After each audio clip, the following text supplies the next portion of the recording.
자, 우리 함께 신앙 고백함으로 청년부 예배 하나님 앞에 드리도록 하겠습니다. 함께 사도신경으로 신앙 고백합니다.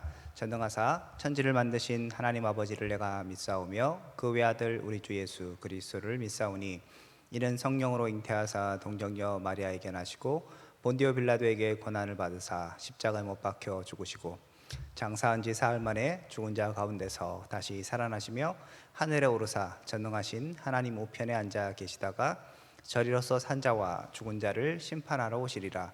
성령을 믿사오며 거룩한 공예와 성도가 서로 교통하는 것과 죄를 사하여 주시는 것과 몸이 다시 사는 것과 영원히 사는 것을 믿사옵나이다. 아멘.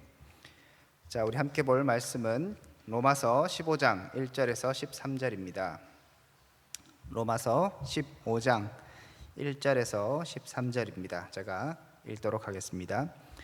1절입니다. 믿음이 강한 우리는 마땅히 믿음이 약한 자의 약점을 담당하고 자기를 기쁘게 하지 아니할 것이라. 우리 각 사람이 이웃을 기쁘게 하되 선을 이루고 덕을 세우도록 할지니라. 그리스도께서도 자기를 기쁘게 하지 아니하셨나니 기록된 바 주를 비방하는 자들의 비방이 내게 미쳤나이다 함과 같으니라. 무엇이든지 전에 기록된 바는 우리의 교훈을 위하여 기록된 것이니 우리로 하여금 인내로 또는 성경의 위로로 소망을 가지게 함이니 이제 인내와 위로의 하나님이 너희로 그리스도 예수를 본받아 서로 뜻이 같게 하여 주사 한 마음과 한 입으로 하나님 곧 우리 주 예수 그리스도의 아버지께 영광을 돌리게 하려 하노라. 그러므로 그리스도께서 우리를 받아 하나님께 영광을 돌리심과 같이 너희도 서로 받으라. 내가 말하노니 그리스도께서 하나님의 진실하심을 위하여 할례의 추종자가 되셨으니 이는 조상들에게 주신 약속들을 견고하게 하시고 이방인들도 그 긍휼하심으로 말미암아 하나님께 영광을 돌리게 하려 하심이라. 기록된 바 그러므로 내가 열방 중에서 주께 감사하고 주의 이름을 찬송하리로다 함과 같으니라. 또 이르되 열방들아 주의 백성과 함께 즐거워하라 하였으며 또 모든 열방들아 주를 찬양하며 모든 백성들아 그를 찬송하라 하였으며 또 이사야가 이르되 이새의 뿌리 곧 열방을 다스리기 위하여 일어나시는 이가 있으리니 열방이 그에게 소망을 두리라 하였느니라. 소망의 하나님이 모든 기쁨과 평강을 믿음 안에서 너희에게 충만하게 하사 성령의 능력으로 소망이 넘치게 하시기를 원하노라. 아멘. 자, 여러분 잘 지내셨죠? 예, 이제 추석 연휴입니다. 여러분들 또 즐거운 추석 보내실 텐데 그 가운데서도 언제나 또 하나님 은혜가 있고 여러분 특별하게 이제 어려운 시기에 늘 힘내고 또 하나님이 주시는 위로를 받을 수 있길 바라고요. 또 건강도 잘 챙기셨으면 좋겠습니다. 우리 계속적으로 로마서 살펴보고 있습니다. 로마서 하면 이제 계속적으로 머리에 이제 뭐 떠오르는 게 있죠, 그죠? 12장부터 우리가 그리스도인으로서 어떻게 살아야 되는가 그 부분 계속 이야기하고 있고 그 가운데 이제 하나님의 백성으로서 섬겨야 될 하나님의 백성으로서 가져야 될 어떤 정체성 이런 것들을 살펴보고 있는 중에 있습니다. 그 가운데 다른 사람들 어떻게 대할 것인가 여기에 대해서 굉장히 많은 내용을 할애하고 있습니다. 그죠? 그래서 다른 사람들을 우리가 섬길 때 어떻게 섬기고 어떻게 대해야 하고 또 뭐 위정자들은 어떻게 해야 되고 형제들은 어떻게 해야 되고 이런 부분에 있어서 우리가 계속적으로 살펴보고 있습니다. 지난주까지는 먹는 것, 뭐 날에 관한 것 이런 것들을 살펴봤고요. 오늘은 이렇게 얘기합니다. 1절에 이렇게 얘기하죠. 믿음이 강한 우리는 마땅히 믿음이 약한 자의 약점을 담당하고 자기를 기쁘게 하지 아니할 것이다 라고 얘기합니다. 그러니까 오늘 이제 주제는 믿음이 약한 자를 우리가 어떻게 대할 것인가. 좀 전제가 있어요. 믿음이 약한 자가 있고 믿음이 강한 자가 있다는 것이죠. 그래서 지금 이 권면은 누구에게 하는 것입니까? 믿음이 강한 자에게. 우리 지난주까지 살펴봤던 지난주와 지지난주는 서로였죠.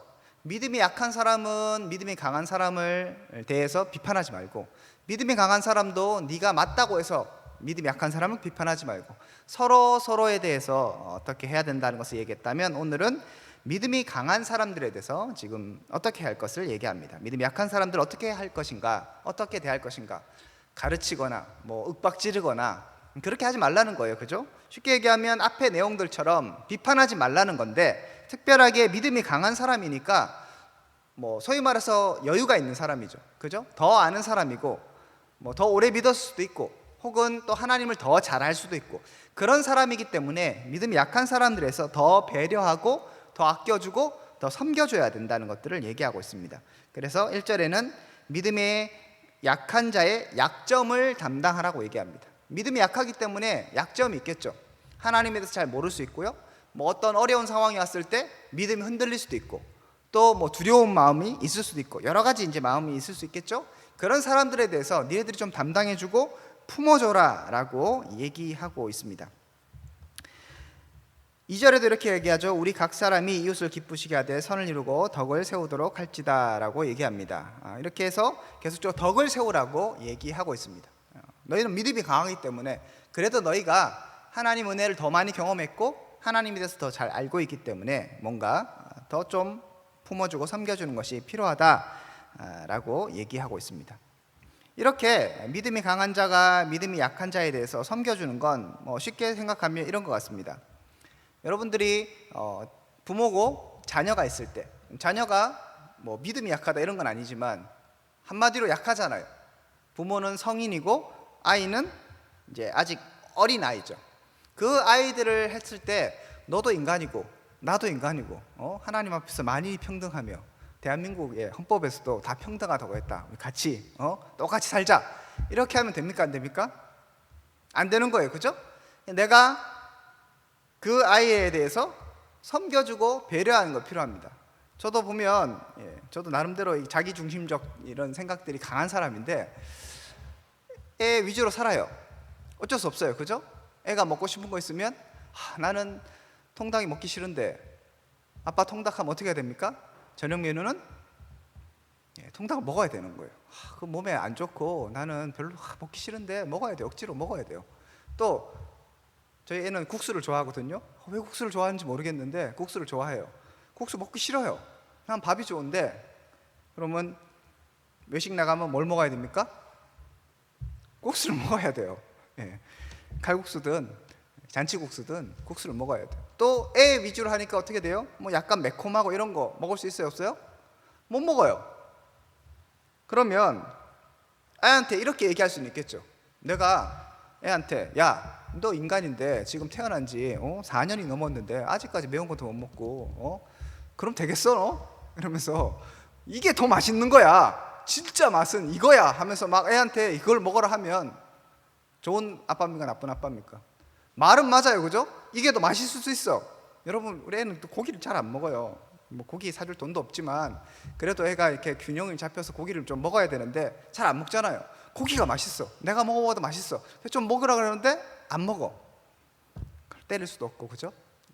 이런 것 가운데 결국은 부모가 어떻게 해야 된다는 거예요? 배려해야 된다는 거예요. 기다려줘야 된다는 거죠. 맛있는 게 뭐 매우 약간 매콤한 게 맛있을 수 있어, 나한테는. 그런데 애는 너무 힘들어하죠. 그러면 못 먹는 거예요. 마찬가지예요. 우리가 공동체잖아요. 가족이라고 하는 게 그런 것 같아요. 내가 권위가 있고 내가 아빠고 그렇기 때문에 넌 내 말을 따라, 이게 아니라 약하기 때문에 배려하고 섬겨주는 거죠. 때로는 내가 원하는 것들을 포기할 수 있어야 되겠죠. 그게 지난번에 봤던 사도 바울이 나는 형제를 위해서 고기, 그러면 난 영원히 고기를 먹지 않겠다고 얘기하는 거예요. 고기를 먹을 수 있는 게 뭐 원리적으로 볼 때 맞는 거예요. 그죠? 하나님이 모든 것을 창조하셨기 때문에 속하다고 생각하는 그거 자체가 문제라고 성경 분명히 얘기해요. 하지만 형제를 위해서는 자기의 그 권리와 당연한 것도 포기할 수 있는 것과 같은 것이죠. 그래서 오늘 얘기하는 겁니다. 믿음이 강한 우리는 마땅히 그냥 하는 게 아니라 한 번쯤은, 이게 아니고 마땅히 약한 자의 약점을 담당하라고 얘기하는 것이죠. 섬겨주고 배려해주고 기다려주는 것입니다. 그러면 어떻게 됩니까? 그 사람이 그 사랑을 입게 되겠죠. 그리고 나중에 시간이 지나면서 그 사랑을 깨닫게 되겠죠. 그러면 또 나중에 자기보다 또 믿음이 연약한 자들을 또 섬겨주게 되겠죠. 이렇게 섬겨주는 것, 이것이 바로 하나님 나라 공동체의 분명한 모습이라는 거죠. 이런 얘기만 들어도 굉장히 아름답지 않습니까? 아빠가, 국수를 싫어하는 아빠가 아들을 위하여 국수를 사는, 집에서 밥 먹고 싶은데 억지로 밖에 나가서 돈을 써야 하는 그런 이 안타까운 마음 가운데 이 아름다운 스토리 아닙니까? 자, 그런데 중요한 건 이렇게 남을 섬겨주고 배려하고 이건 굉장히 아름답고 선하고 세상적으로 봤을 때도 마땅히 그렇게 하는 것이 좋은 거잖아요. 윤리와 도덕에 비춰서 좋은 겁니다. 그런데 오늘 본문에서는 그것을 조금 더 뛰어넘는 얘기를 하고 있습니다. 우리 계속적으로 살펴보고 있지만 결국 원리죠. 도대체 우리가 왜 이런 삶을 살아야 되는가에 대해서 계속적으로 우리에게 이야기를 하고 있는데요. 특별하게 오늘 너희들이 믿음이 약한 사람들을 섬겨주고 배려해줘라 라고 얘기할 때 하나의 예시를 드는데 그게 예수님이십니다. 3절에 보면 이렇게 되어 있죠. 3절에 그리스도께서도 자기를 기쁘게 하지 아니하셨나니 라고 되어 있습니다. 앞에 너희가 믿음이 약한 사람들을 약점을 담당하고 자기를 기쁘게 하지 말아라. 너 기쁨대로 네가 국수 싫다고 해서 먹지 않고 뭐 네가 고기 먹고 싶다고 고기 먹고 이렇게 하면 안 된다고 얘기하는 것과 지금 같은 맥락이죠. 그런데 이렇게 사셨던 분이 계신 거예요. 누구냐 하면 예수님인 것이죠. 예수님이 죄인인 우리를 그렇게 배려하셔서 기다리시고 섬겨주셨던 것처럼 너희도 이제 하나님의 나라의 공동체에서 그렇게 하라고 얘기하는 것입니다. 3절에 그리스도께서도 자기를 기쁘시게 하지 아니하셨다고 얘기합니다. 예수님이 누구입니까? 하나님이시잖아요. 그러면 하나님이신 예수님께서 자기를 기쁘시게 할 수 있습니까? 없습니까? 할 수 있죠. 그리고 그렇게 하는 것이 당연한 것이죠. 그리고 우리는 피조물이기 때문에 당연히 하나님의 그 기쁨을 위해서만 존재하는 존재입니다. 그런데 예수님조차도 자기를 기쁘시게 하지 않았다고 얘기하고 있는 것이죠. 그래서 심지어 기록된 바 주를 비방하는 자들의 비방이 내게 미쳤다 얘기합니다. 그러니까 비방까지 받으시는 거예요. 심지어 사람들에게 모함도 받고 그렇게 오해를 받을 정도로 사람들을 위해서 살아가셨던 분. 그러니까 예수님께서 죄인들과 함께 먹으셨잖아요. 세리들과 함께 식사하셨고 창기들과 함께 식사하셨어요. 그러니까 주변 사람들이 비난하죠. 죄인들과 함께하는 사람이다 라고 그렇게 오해하고 했지만 예수님께서는 그 죄인들, 세상이 볼 때는 악하고 그 다음에 버림받은 그들을 배려하시고 기다려주시고 섬겨주셨죠. 그래서 그들이 나중에 하나님의 공동체로 들어오게 되는 거 아니겠습니까? 5절에도 이렇게 얘기합니다. 이제 인내와 위로의 하나님이 너희로 그리스도 예수를 본받아 라고 얘기하죠. 그 예수님을 본받아서 너희가 그렇게 하라고 얘기합니다. 서로 뜻이 같게 하여 주사라고 얘기합니다. 7절에도 마찬가지입니다. 그러므로 그리스도께서 우리를 받아 하나님께 영광을 돌리심과 같이 너희도 서로 받으라. 예수님께서 그렇게 하셨던 것 같이 너희도 서로를 받으라고 이렇게 얘기하고 있습니다. 예수님조차도 자신을 위해 살지 않으셨습니다. 그것의 최고봉이 무엇입니까? 최고조가 십자가죠. 예수님이 겟세마네 동산에서 기도하시잖아요. 하나님, 나 이거 하기 싫어요. 할 수만 있거든 이 잔을 내게서 지나가게 하옵소서 얘기했어요. 이 십자가 이건 나에게 고통스럽고 싫고 별로 지고 싶지 않은 것이었어요. 그렇지만 예수님께서 뭐라고 하십니까? 그러나 나의 온대로 마옵시고 뭐예요? 자기를 기쁘시게 안 하는 거죠.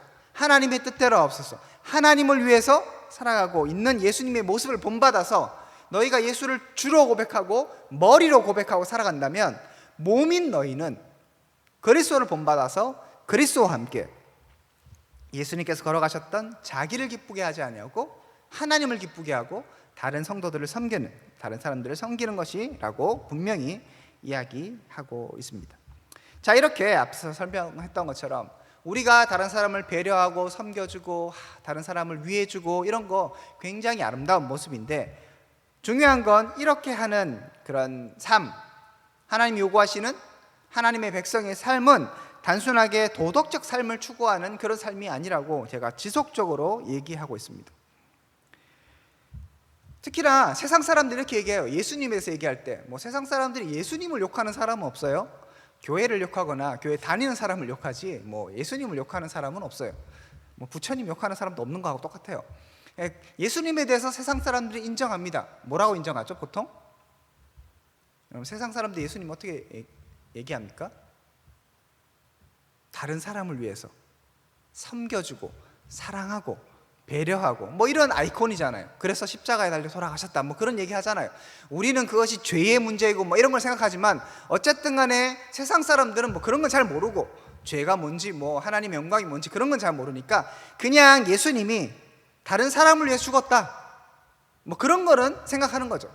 그리고 다른 사람을 잘 섬겨줘라 얘기하고 뭐 성경에 나오잖아요. 왼밤을 치면 오른밤도 돌려대고 뭐 속옷을 뭐 겉옷을 달라 하면 속옷까지 주고 막 이런 걸 얘기를 들으면 너무 멋있잖아요. 이타적이고 다른 사람을 위한 그런 삶, 산상수훈의 그런 얘기를 들으면서 세상 사람들은 예수님에 대해서 얘기할 때 말 그대로 선한 사람, 말 그대로 굉장히 도덕적이고 소위 말해서 이타적인 사람이라고 얘기합니다. 그런데 중요한 것은 인류 보편의 가치죠. 이타적이고 다른 사람을 사랑하고 배려하고 좀 나눠주고 이런 거 굉장히 좋은 건데, 우리가 지금 약한 자의 약점을 담당하는 이유, 그래서 그 이유를 예수님을 본받아야 되는 이유는 그런 이타적인 삶을 살라고 하는 것이 아닌 것이죠. 15장 7절에 보면 이렇게 나와 있습니다. 15장 7절 함께 보시겠습니다. 그러므로 그리스도께서 우리를 받아 하나님께 뭘 한다고요? 영광을 돌리심과 같이 너희도 서로 받으라고 얘기합니다. 결국 예수님께서 이렇게 소위 말해서 이타적인 모습을 보이신 이유는 뭐란 거예요? 하나님께 영광을 돌리게 하기 위해서.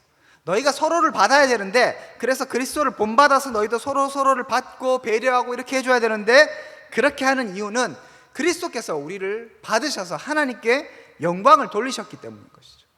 결국 계속적으로 제가 로마서에서 후반부 얘기하지만, 이 로마서의 후반부가 윤리 도덕을 얘기하는 게 아니라 단순하게 율법적으로 이걸 하고 저거 하고의 문제가 아니라, 결국 어디로 계속적으로 집중하고 있는가? 하나님께 영광을 돌린 것에 집중하고 있다는 것을 우리가 놓쳐서는 안 됩니다. 세상 사람들은 예수님을 오해하죠. 하지만 우리는 주님께서 도대체 왜 그렇게 살아가셨는가를 세상의 관점으로 보아서는 안 되는 것입니다. 오늘 본문에 보면 뒤에 부분은 이제 인용 부분이라 제가 많이 다루진 않겠는데, 계속적으로 그 영광에 대해서 얘기합니다. 6절에 보면 한 마음과 한 입으로 하나님 곧 우리 주 예수 그리스도의 아버지께 영광을 돌리게 한다 얘기하죠. 그러니까 지금 예수님의 역할이 뭐냐 하면, 그렇게 우리를 받으셔서 이방인들 온 세계와 열방이 뭘 하는가? 하나님께 영광 돌리게 하라고 예수님께서 그 일을 하셨다. 그러면 너희도 그리스도를 본받아서 다른 사람을 받아서 그 다른 사람들이 하나님께 영광을 돌리고 너희도 너희 삶을 통해서 하나님께 영광을 돌려라 얘기하는 거예요. 아까 읽었던 7절에도 얘기하죠. 하나님께 영광을 돌리게 하신다 얘기하죠. 9절에도 나옵니다. 이방인들도 그 긍휼하심으로 말미암아 하나님께 영광을 돌리게 하려 하심이라. 계속적으로 얘기하는 거예요. 영광이라는 단어는 아니지만 계속적으로 비슷한 얘기를 합니다. 9절 후반부에 보면 내가 열방 중에 주께 감사하고 주의 이름을 찬송하겠다 얘기하죠. 11절에도 모든 열방아 주를 찬양하며 모든 백성아 그를 찬송하라. 12절에 또 얘기합니다. 그에게 소망을 두라. 이렇게 계속적으로 얘기하는 건 뭐냐 하면, 열방, 세계 사람들, 소위 말해서 이제 믿음이 약한 사람들이 결국은 뭘 해야 되는가? 하나님께 영광 돌리게 하는 것이죠. 예수님의 목적은 그것이었고, 우리도 그것을 본받아서 우리가 다른 사람을 섬기고, 소위 말해서 1절에 얘기했던 우리가 마땅히 믿음이 약한 자의 약점을 담당하는 것, 이런 삶을 살아야 된다는 것을 강조하고 있습니다. 자, 그러면 다시 한번 이제 결론으로 돌아오는 거예요.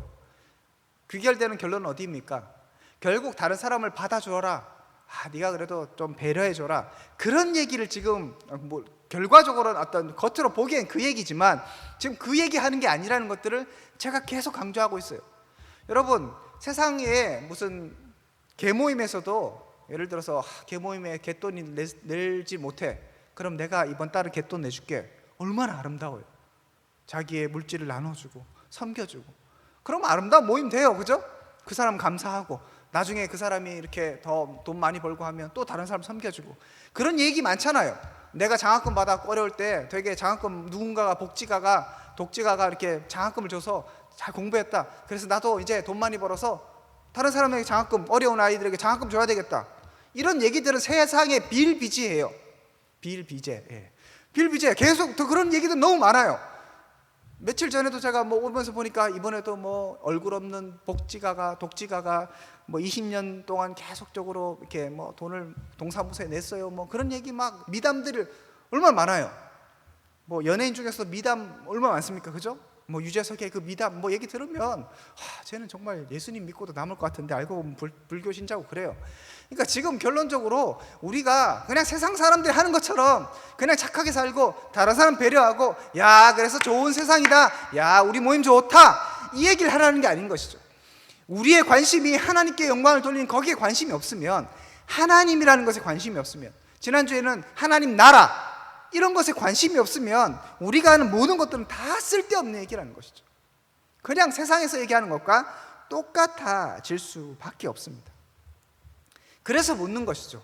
여러분의 관심은 무엇입니까? 우리 공동체가 그냥 좋아지고 우리 설교회 청년부가 좋아지면 그뿐입니까? 데오빌로가 서로 인사 잘하고 맛있는 거 사주고, 형들은 맛있는 거 사주고, 누나애들은 고민 상담 잘해주고, 그러면 좋은 공동체입니까? 그런 건 여러분 친구들하고 하세요. 세상에서도 그런 친구들 많고 좋은 모임 있을 수 있어요. 그죠? 우리가 추구하는 것은 그런 모양이 당연히 나타나야 하는 것이지만 그 중심에는 결국 내가 그리스도를 본받아야겠다, 이 마음이 있는 거예요. 그럼 그리스도는 누구입니까? 자기를 기쁘시게 아니하고 하나님의 영광을 돌리는, 거기에 소위 결국엔 십자가에 달려 돌아가시기까지 순종하신 분, 그 삶을 너희가 본받으라고 우리 가운데 권면하고 있는 것입니다. 우리의 관심이 하나님 영광 되기를 원합니다. 우리의 관심이 하나님 나라가 되기를 원합니다. 내가 좀 좋은 사람, 내가 좀 착한 사람, 내가 그래도 괜찮은 사람이 되는 것은 우리의 목표도 아니고 우리의 관심사도 아닙니다. 우리를 생각할 때 우리는 죄인이에요.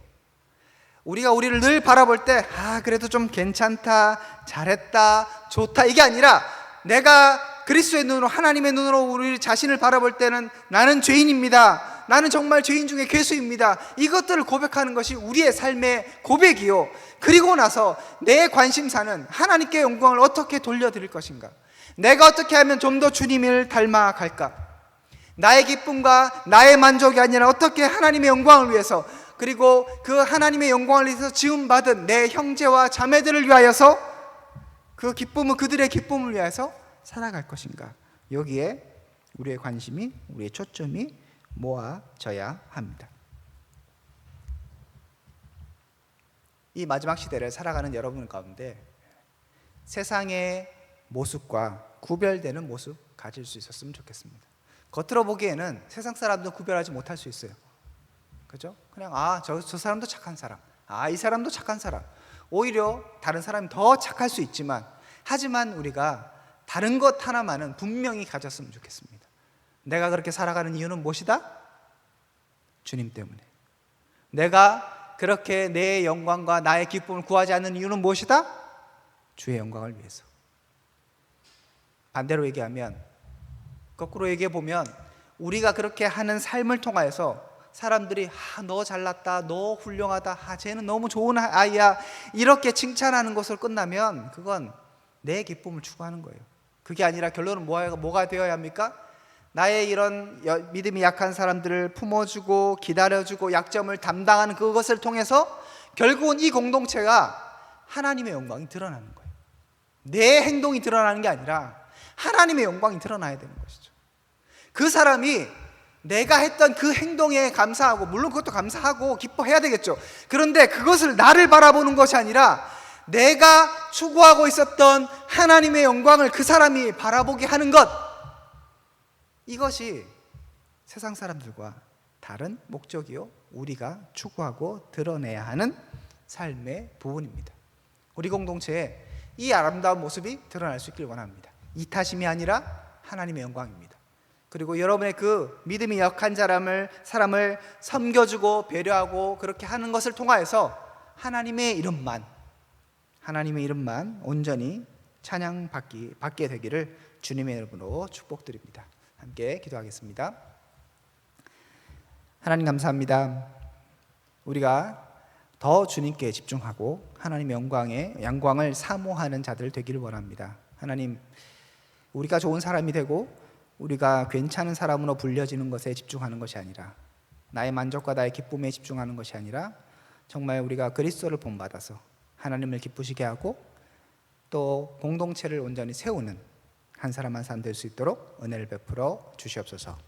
이제는 주 예수 그리스도의 은혜와 하나님의 사랑과 성령님의 교통하심이 오늘 말씀을 통하여 다시 한번 하나님의 영광과 하나님의 기쁨에 집중하기로 결단하고 소망하는 하나님의 백성들 가운데 지금으로부터 영원토록 함께 있을지어다. 아멘. 여러분 수고하셨고요.